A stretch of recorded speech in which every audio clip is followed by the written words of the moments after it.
My dad told me not to show up to the will reading, so I went for lunch. And when I checked my phone, I saw 92 missed calls. The words echoed in my mind as I stared at my phone screen, completely stunned. I couldn't believe it. My father, who had barely spoken to me for years, was gone, and now he was pulling one last stunt from the grave.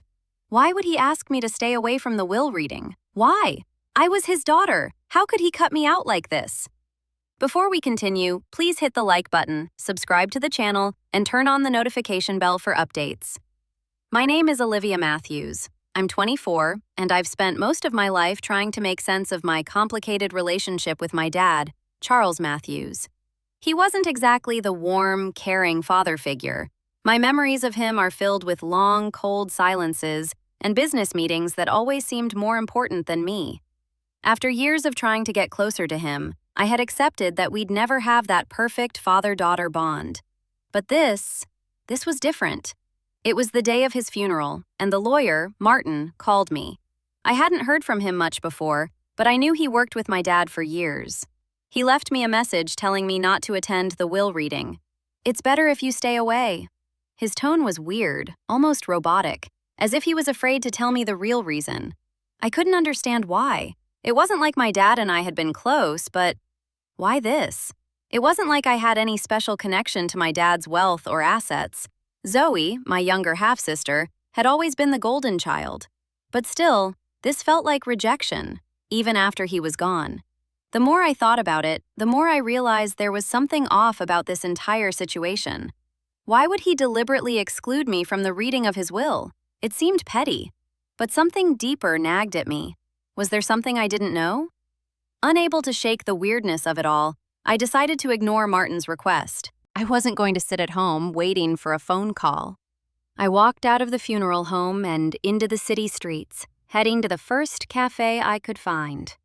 Maybe I didn't deserve to know, but I wanted answers. At least I could eat lunch in peace, right? But as I sat down with my sandwich and checked my phone, I saw that one missed call had turned into 5. I dismissed it, for now. I didn't expect that decision to change everything. I stared at the screen of my phone. The missed calls from Martin were increasing. I tried to ignore it, but something was eating at me. I couldn't stop wondering, what was so important that Martin was trying to reach me? Growing up, my father's world was always filled with the things that didn't include me. Zoe, my half-sister, was only 19, but she seemed to have a stronger hold over him, especially since she was his only biological child with his second wife. She was the one he took to business dinners, the one who spent summers at his fancy beach house. Me? I was from his first marriage. After my mom died when I was 8, he'd been practically a stranger. Sure, he sent money, but that's where the emotional connection ended. Zoe and I never got along, especially after she found out that I was planning to move out of town. That drove a wedge between us even further. But as I sat there alone in the cafe, trying to finish my lunch, I couldn't help but wonder what had happened in my father's final days.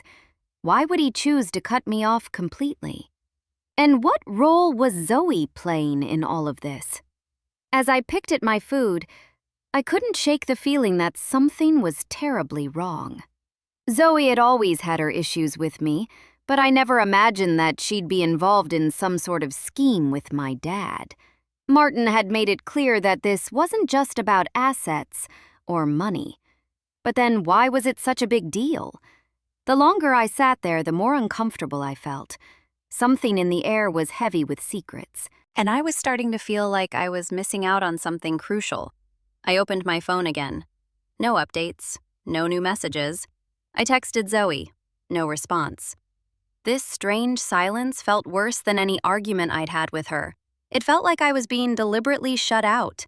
Then, just as I took a bite of my sandwich, my phone buzzed again. A text from Zoe popped up. "You need to come right now. Dad's will. It's all a mess."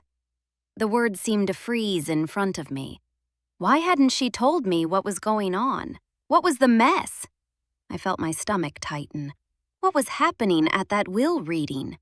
I couldn't sit there anymore. My curiosity had completely overtaken my need for lunch. The phone calls were relentless now. 92 missed calls from Martin. Zoe's message was a warning, but a vague one. What was so urgent? I called Martin back. My hands were shaking as I watched the phone ring, and my mind raced with all the possibilities of what was going on. Had my father left everything to Zoe? Was he giving her control of the family business? Or worse, was he trying to make me feel completely irrelevant to his life? When Martin finally picked up, his voice was shaky. "Olivia, you need to come to the office right now. Something has happened and it's urgent." There was panic in his tone, which only made me feel more unsettled. He wasn't giving me any details, just the command to hurry. I hung up without a word. I sent a quick text to Zoe. No response. The silence was unbearable now. By now, I was in my car, speeding toward the lawyer's office. The city around me blurred as I thought about everything I was leaving behind. My past with my father, my strained relationship with Zoe, and why none of it felt finished. Why was I being dragged into this now? I hadn't been part of his life for so long. The further I drove, the worse the sinking feeling in my stomach became.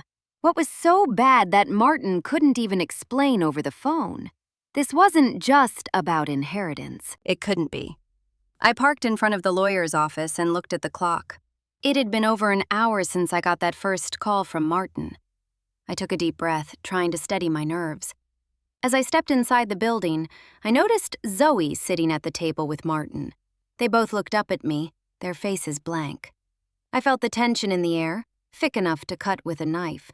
I had no idea what was about to happen next. As soon as I walked into the room, I could tell something was off. Zoe was sitting there, her eyes red and swollen, as if she'd been crying or was about to. Martin, the lawyer, stood up quickly, as though relieved that I had finally arrived. His face, though, didn't look relieved. It looked confused, even scared. "Olivia," Martin said, his voice trembling, I don't know how to say this." The room was too quiet. Martin slowly took a seat, signaling for me to sit down too. Zoe barely looked at me. The tension between us was thick, like we both knew something was coming, but neither of us wanted to say it out loud.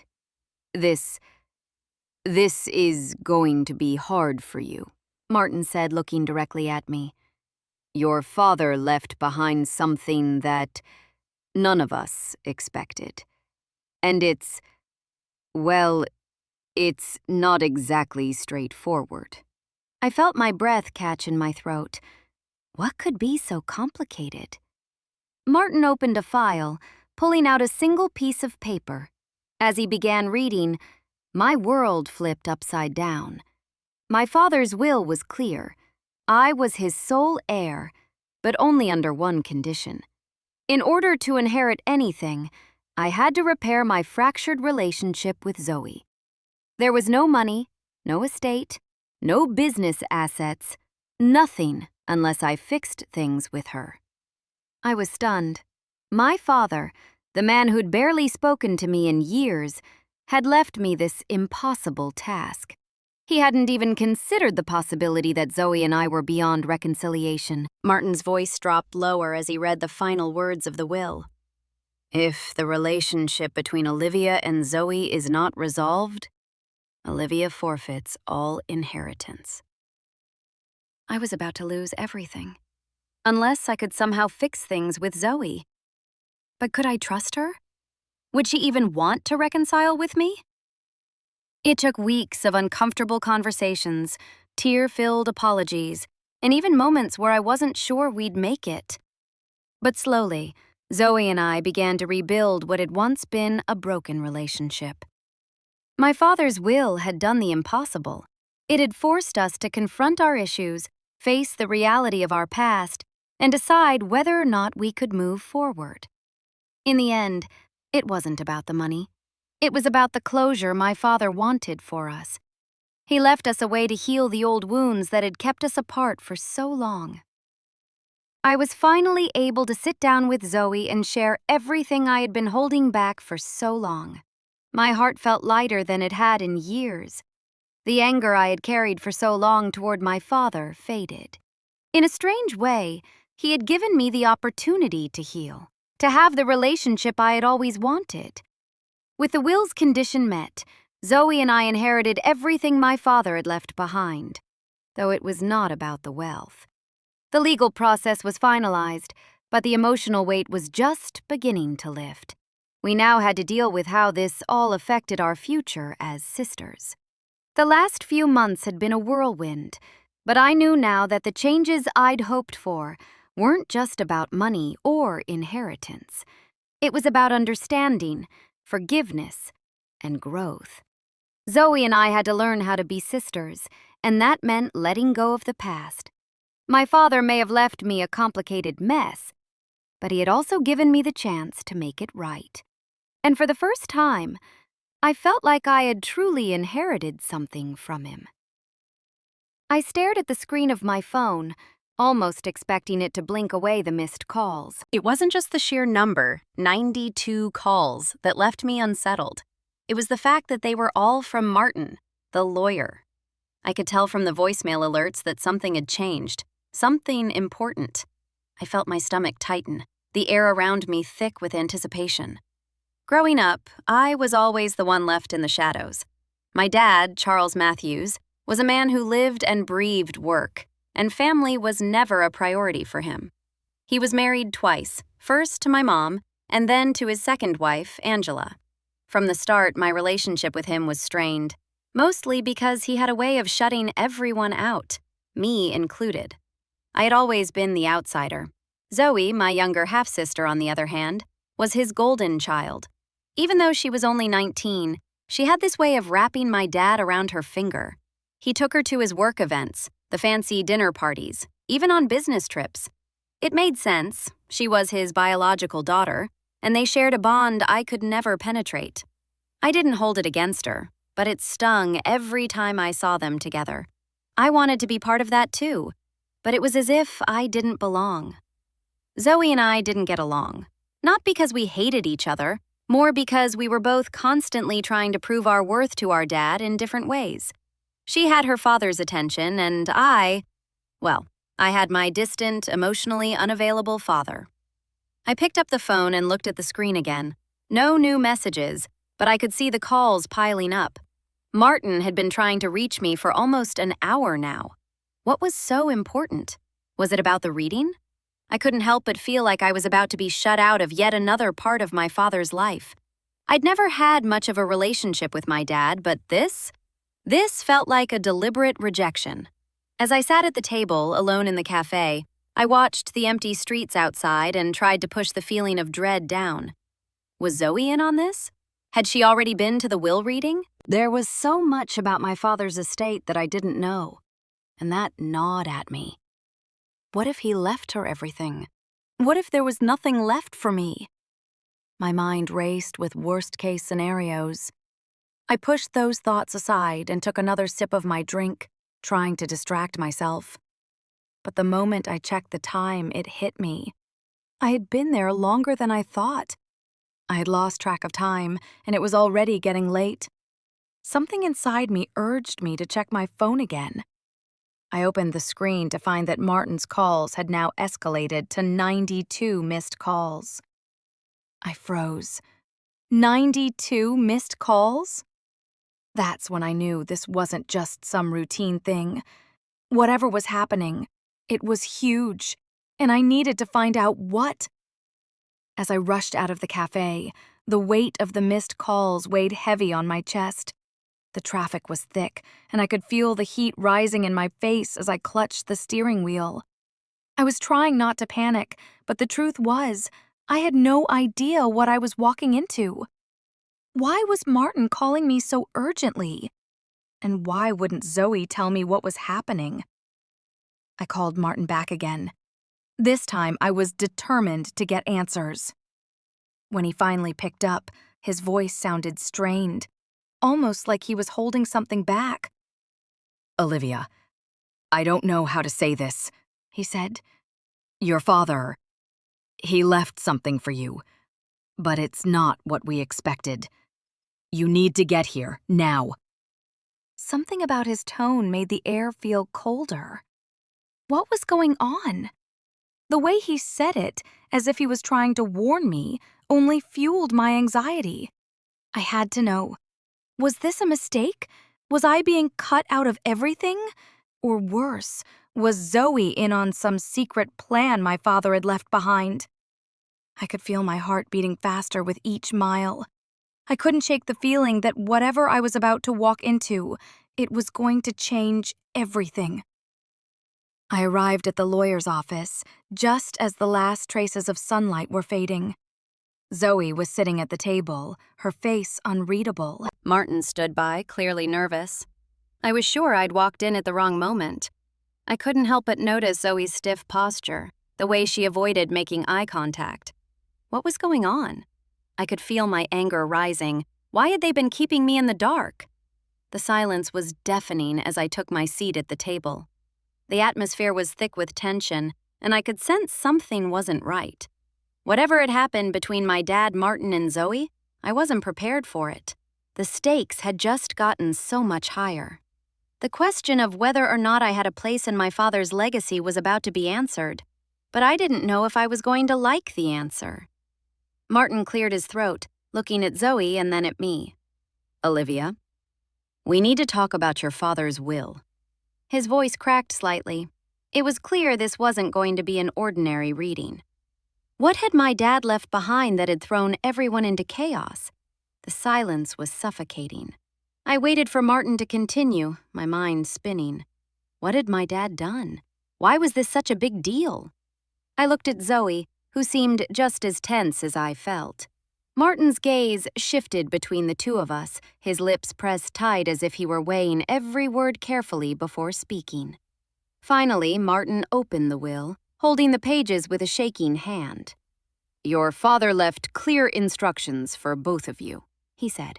I leaned in, my pulse pounding in my ears. Clear instructions? What could that possibly mean? Martin's voice trembled slightly as he read the first line of the will aloud. "I, Charles Matthews, leave my entire estate to my daughter Olivia, under one condition, that she reconcile with her sister, Zoe." I froze. Was this some sort of cruel joke? My father, the man who barely spoke to me in his final years, had left me his entire fortune, but only if I repaired my fractured relationship with Zoe. The words hung in the air like a heavy weight. I felt a sick feeling in the pit of my stomach. Was this his final attempt to force us to bond? Was it manipulation? Or worse, was it some kind of punishment? Zoe looked at me, her eyes wide with confusion. "I don't get it," she said softly. "What does this mean? You can't be serious." "Unfortunately, I am," Martin said, glancing down at the page again. "Olivia has to repair things with Zoe before the inheritance can be finalized." I couldn't believe it. My father had set the ultimate test. I had to figure out how to repair everything that had been broken between us, and I had to do it fast. My heart was racing. The legal condition was clear, but it wasn't just about money. It was about proving that I could make things right with Zoe. But the more I thought about it, the more I realized, could I trust her? Did she even want to reconcile with me? I looked at Zoe, her face a mixture of confusion and disbelief. "Do you want this?" I asked, my voice cracking slightly. But her eyes were just as uncertain as mine. The room was silent. Neither of us knew what would happen next. Weeks passed, and the pressure was unbearable. Zoe and I didn't just start talking again. We had to rebuild something from the ground up. The raw honesty came slowly. The awkward conversations turned into longer, more meaningful ones. My father had done something I didn't expect. He had given us the chance to fix our broken relationship. It wasn't about money or inheritance. It was about forgiveness. I could feel the old animosities melting away as we tried to understand each other better. We still had a long way to go, but we were trying. For the first time in years, I felt like my dad had left me something that actually mattered. I couldn't help but feel a sense of peace as I sat with Zoe one evening, talking about our memories of Dad. The anger, the resentment, everything had started to fade. We had found a way forward, and it felt like something my father wanted for us all along. Maybe he knew we'd never get along unless we were forced to. The legal battle for my father's estate was finalizing, but it wasn't the wealth that mattered to me anymore. It was the bond that Zoe and I were creating. Our relationship had changed for the better, and no amount of money could replace that. Sitting there, I realized that my father had given me the ultimate gift, a chance to make things right. It wasn't easy, but it was worth it. As Zoe and I continued to rebuild our relationship, I finally understood that the inheritance wasn't just about wealth. It was about giving us the closure we needed. I smiled, knowing that despite everything, my father had left me the one thing I'd always wanted: a family I could truly call my own. The weeks after the will reading were a whirlwind of emotions. At first, I didn't know how to feel. It was hard to accept that my father had made his final wish for me to reconcile with Zoe, and harder still to understand how I could ever make up for all the years of bitterness and distance. But as time went on, I realized that it wasn't just about the inheritance. It was about healing. Zoe and I started taking baby steps toward reconciliation. There were awkward silences and a lot of uncomfortable conversations at first. But we both knew that if we didn't try, we'd lose the chance to fix things. My father's inheritance was more than a financial gift. It was his final attempt to push us both toward something better. I'd spent so much of my life feeling neglected, but I realized now that my father's will wasn't a punishment. It was a way for him to force us into a position where we had no choice but to face our past and figure out how to move forward. One evening, while we were sitting together, Zoe looked at me and said, "I never thought we'd be able to do this." It was small, but it was the first time in years I saw a real connection between us. It wasn't about the inheritance, not really. What mattered was the fact that we were trying to rebuild our relationship, and that felt like something I'd never experienced with her before. The weight of all the anger I had carried for so long started to lift. I found myself actually smiling at her, something I never thought I could do again. It was strange, but freeing. As the legal details of my father's estate were finalized, it was clear that the money and property would be ours. But it wasn't what either of us cared about. We knew that the real inheritance my father had left us wasn't just the family business or his fortune. It was the chance for us to fix the broken pieces of our lives. Zoe and I hadn't just inherited wealth. We had inherited the possibility of a family. The process of settling the estate was exhausting, and it would take some time before everything was legally sorted out. But by the time we reached the final meeting with Martin, Zoe and I were able to face it together.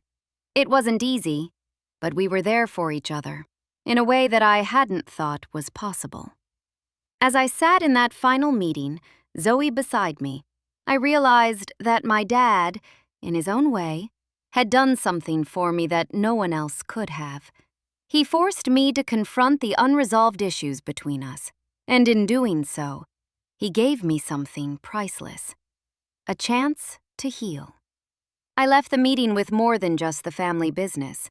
I left with the sense that, despite all the years of frustration and resentment, I had finally been given the family I'd always wanted.